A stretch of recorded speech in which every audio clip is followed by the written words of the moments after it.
I'd like to call us back into order. We're going to revert back to under General Order Day 2 where amendments may be proposed, ONCA 2566, an act to establish law governing the registration and titling of manufactured homes within the Osage Reservation and to establish an alternate effective date. The sponsor is Congresswoman Redcorn. Are there any amendments to be proposed?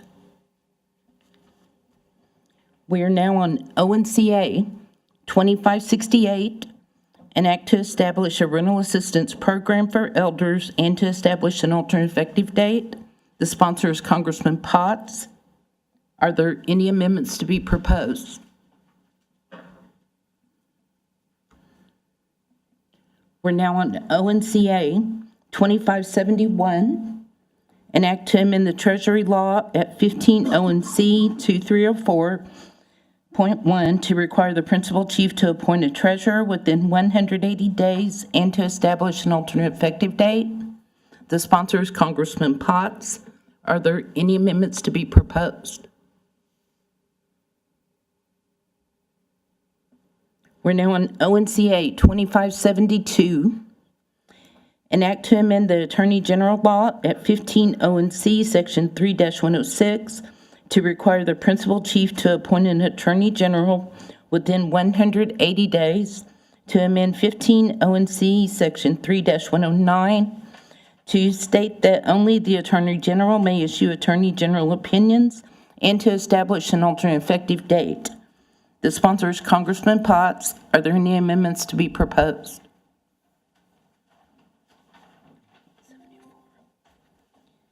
We're now on ONCA 2574, an act to require a waiver of sovereign immunity of the Osage Nation on a limited basis for lawsuits to be filed by the Osage Nation and other jurisdictions, and to establish an alternate effective date. The sponsor is Congressman Potts. Are there any amendments to be proposed?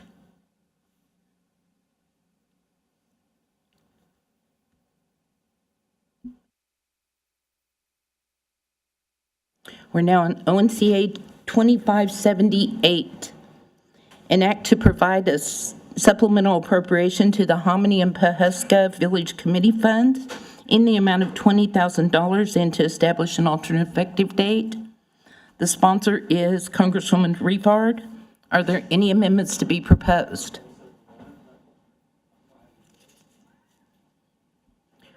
We're now on ONCR 2512,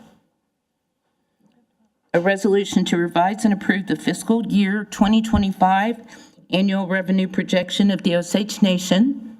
The sponsor is Congresswoman Rivard. Are there any amendments to be proposed?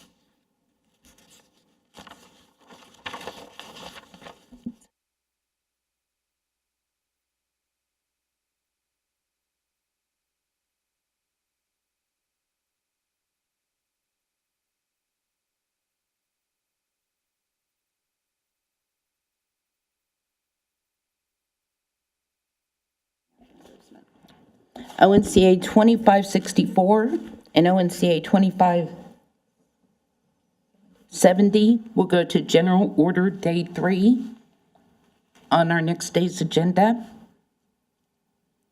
ONCA 2566, ONCA 2568, ONCA 2571, ONCA 2572, ONCA 2574, ONCA 2578, and ONCR 12.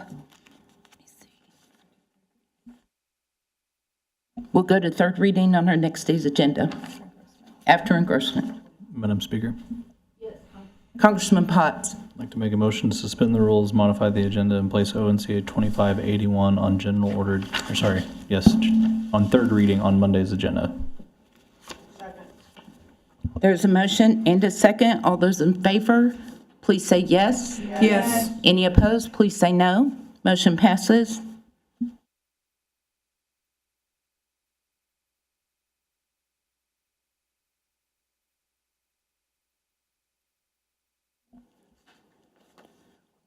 We are now on motions and notices. Congresswoman Whitehorn. Yes, Madam Speaker, I have a request for discharge from committee for ONCA 2563 from Commerce, Gaming, and Land, and it's met all the signature requirements.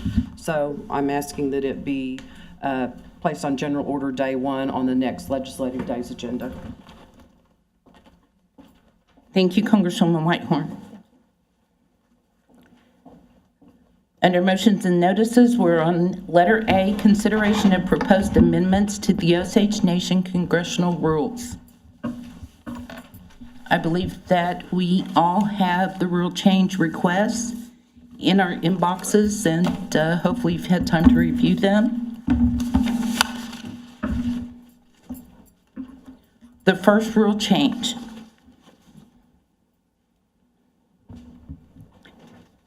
Insert the following new rule on page 14, 2.16. The second speaker to preside. The second speaker shall preside over sessions of Congress when the speaker is absent or unable to preside.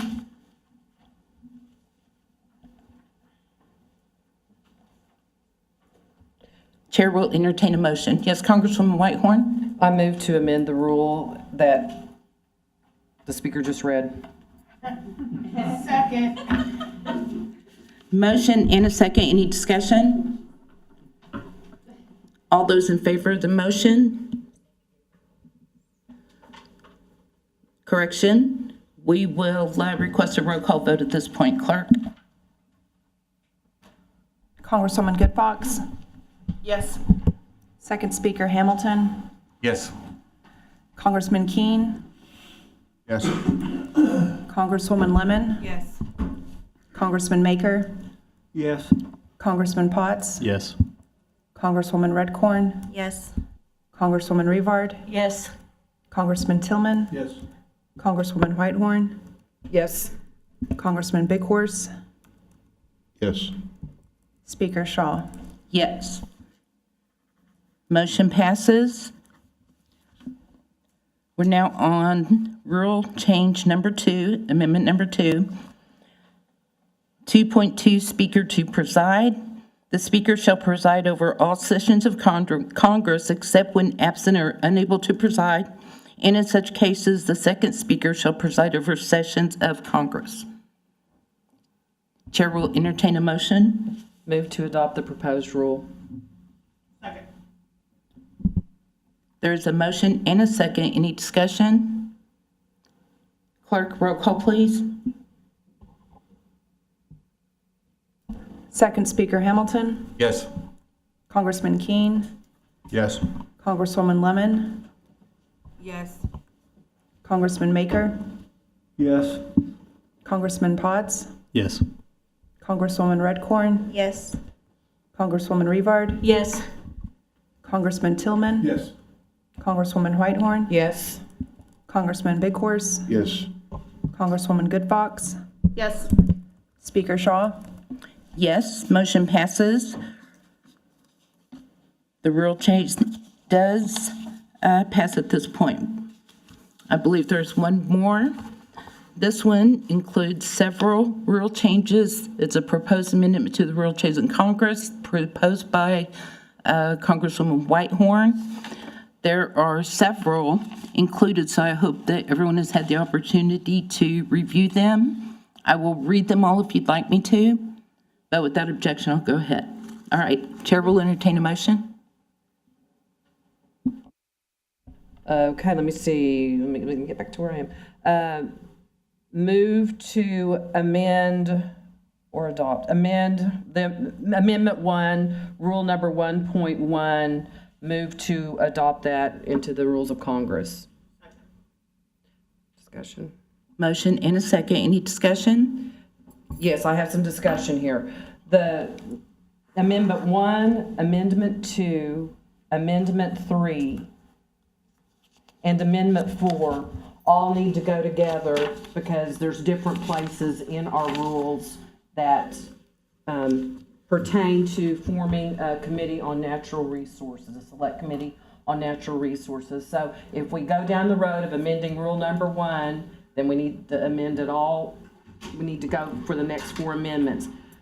The amendment to Rule Number On number 5 is about committee hearing procedures, and it is not attached to forming a select committee on natural resources. So I guess I'll go ahead and talk about that right now while we're in discussion, because if we're gonna start down that road by voting on it, I think it takes 8 votes of the body to change it.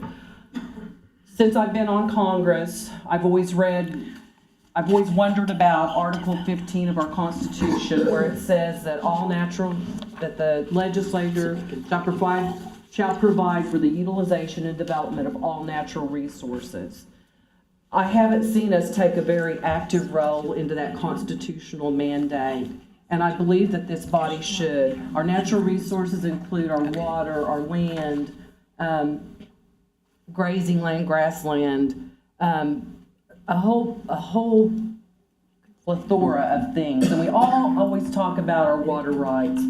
Well, I believe that we need to form a committee of Congress, this Natural Resources Committee, and it gives a logical place for those types of discussion about our natural resources to occur in a public forum. We can talk about our water rights.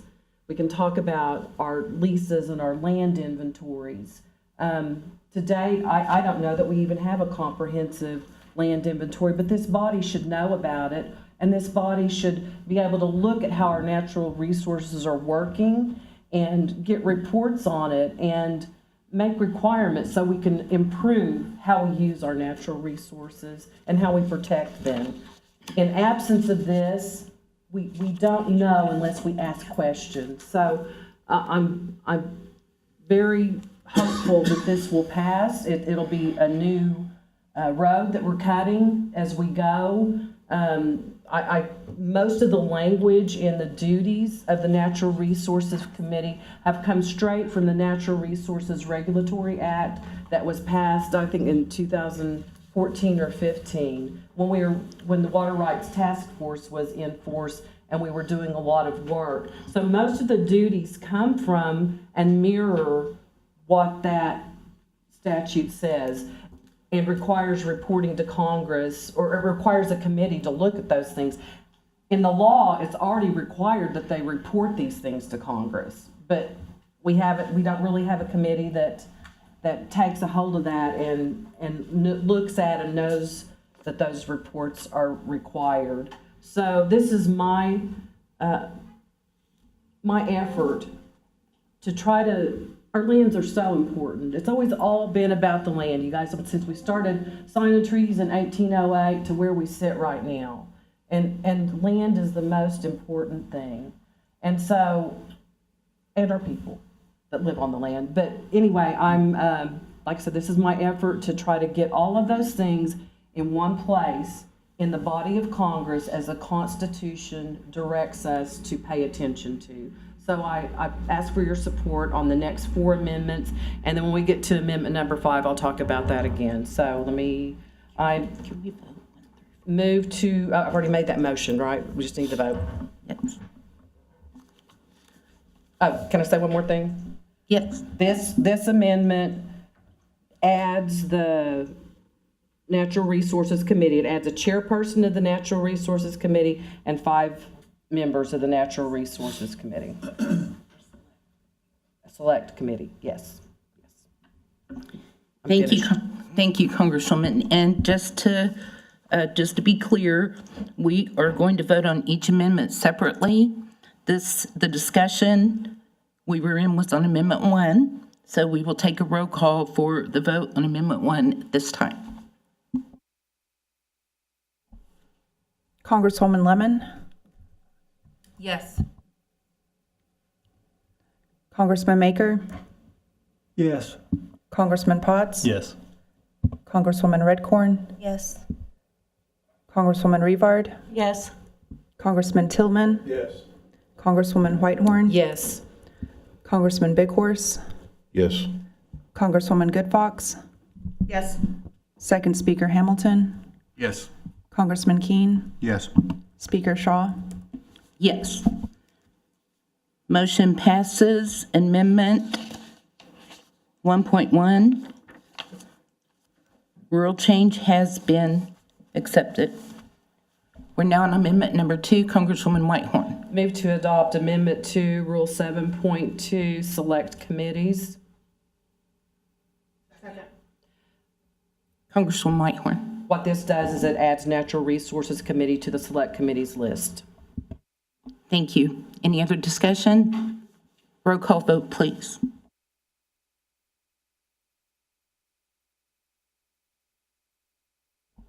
Congressman Maker, Yes. Congressman Potts, Yes. Congresswoman Redcorn, Yes. Congresswoman Revard, Yes. Congressman Tillman, Yes. Congresswoman Whitehorn, Yes. Congressman Big Horse, Yes. Congresswoman Good Fox. Yes. Second Speaker Hamilton, Yes. Congressman Keen, Yes. Congresswoman Lemon, Yes. Speaker Shaw. Yes. Motion passes. The rule change to 7.2 Select Committees has passed. We're now on Amendment number 3.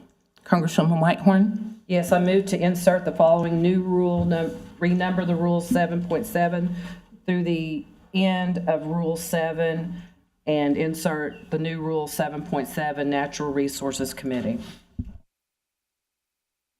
There's a motion and a second. Discussion. Clerk, roll call vote, please. Congressman Potts, Yes. Congresswoman Redcorn, Yes. Congresswoman Revard, Yes.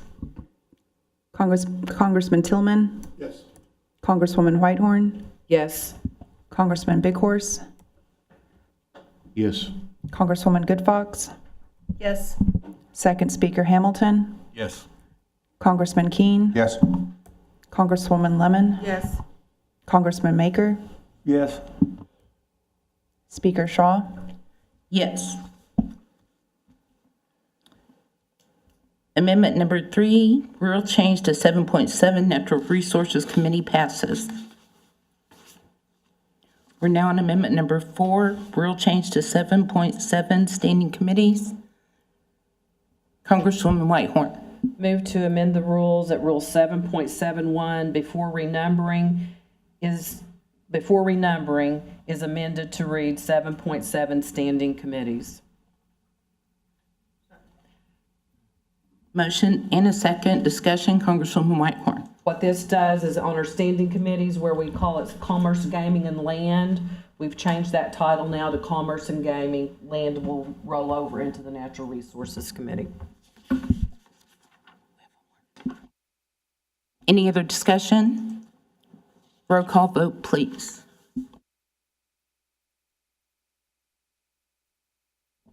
Congresswoman Redcorn, Yes. Congresswoman Revard, Yes. Congressman Tillman, Yes. Congresswoman Whitehorn, Yes? Congressman Big Horse, Yes. Congresswoman Good Fox, Yes. Second Speaker Hamilton, Yes. Congressman Keen, Yes. Congresswoman Lemon, Yes. Congressman Maker, Yes. Congressman Potts, Yes. Speaker Shaw. Yes. Motion passes. The rule change to 7.7 Standing Committees has passed. We're now on amendment number 5, rule change to 7.17 Committee Hearings Procedure. Congresswoman Whitehorn. Move to adopt the proposed amendment, Rule 7.17, parentheses 1, before renumbering is amended to read 7.17 Committee Hearing Procedure as follows. Second. There's a motion and a second. Discussion. Congresswoman Whitehorn. This is not attached to the Natural Resources Committee, but it's something that we've encountered. I've encountered twice now in my tenure on Congress where it seemed like there was a need for a select committee to hold committee hearings, but our rules stated that only standing committees, it said standing committees could hold committee hearings. It didn't include, the language didn't include select committees. So therefore, we've always thought that select committees could not hold them. I talked to Mr. Gill and asked him if there was any procedural reason why a select committee could not hold a committee hearing, and he he didn't know of any reason. The rules just said that. So since we've encountered that, I figure that it's good to strike standing, and I think that's all that does. Each committee is authorized to hold such hearings. It used to say standing committees were allowed to hold such hearings. So I just struck the word standing out of the rules there, right there. Any other discussion? Roll call vote, please, clerk. Congresswoman Revard, Yes. Congressman Tillman, Yes. Congresswoman Whitehorn, Yes. Congressman Bighorse, Yes. Congresswoman Goodfox. Yes. Second Speaker Hamilton, Yes. Congressman Keene, Yes. Congresswoman Lemon, Yes. Congressman Maker, Yes. Congressman Potts, Yes. Congresswoman Redcorn, Yes. Speaker Shaw. Yes. The rule change to 7.17 committee hearings procedure has passed. We're still on motions and notices. Congresswoman Goodfox. Government operations will meet IFS to 2, and we will get started at 11. Thank you. We're still on motions and notices. Congresswoman Lemon. Thank you, Madam Speaker. Good morning, everyone. Health and Social Services Committee meeting will be today from 2:30 p.m. until 4:30 p.m. We're now on adjournment. Congresswoman Goodfox. Motion to adjourn till 10 a.m. on Monday. Motion and a second. Any discussion? All those in favor, please say yes. Yes. Any opposed, no. We are now adjourned. Thank you and have a good day.